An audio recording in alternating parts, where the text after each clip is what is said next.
Brenda Green, and welcome back to Living the Go. So today I'm calling it money rage. I was listening to some podcasters talk about how the young people today are so disadvantaged. And as I sat and listened to them and thought about it, there are some significant differences. A 30-year-old today has so much more challenge in their life than a 30-year-old back when I was 30, because things are so different. The environment is different. The way people look at the world is different. There's so much more that's influencing the way people think, social media, all those things. And even the tax laws are very different. So it impacts them. A 30-year-old back when I was 30, you saved your money, you probably were married, had a family, and you bought a home.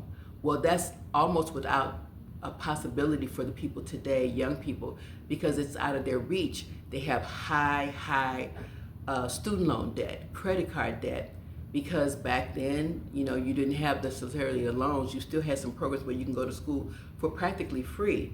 What's happened in this society is that things have gone up in terms of cost, price, everything, but the wages have been stagnant for decades. So it hasn't caught up and hasn't kept up with inflation. So they're at a disadvantage. So when you hear people complaining and saying, I can't do these things or whatever, there's a genuine concern that they have, and you have to acknowledge that and pay attention, because those are things that are going on. They're very different. I mean, people at that age are sometimes still living at home because they just don't even have enough to make it out in this world. And how sad is that?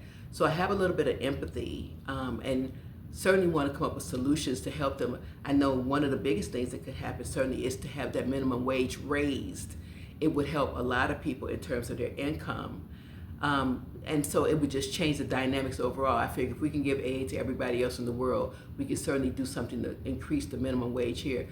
The taxes that the people who are in business owners, rich people, whatever, is so small.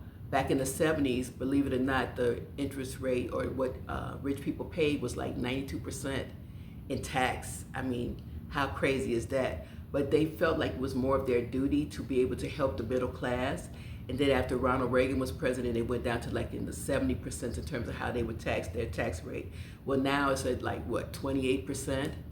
So you get the picture. There's not a lot of money, and it's just a sad way to look at things. But we don't want to be pessimistic. We want to come up with solutions. My first solution is certainly to try to get that minimum wage raised.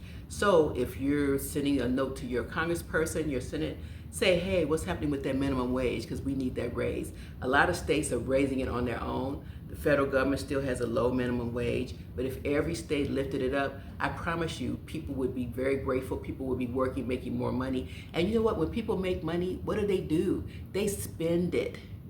They put it back into the economy. So it's a win-win for everybody. So just a little bit of information. I hope that helps. Again, I do have empathy for people in this age bracket because it's tough for them, but not insurmountable. We can find ways to help you. So just a little bit of information. Hope that helps. Thanks so much and have a great day.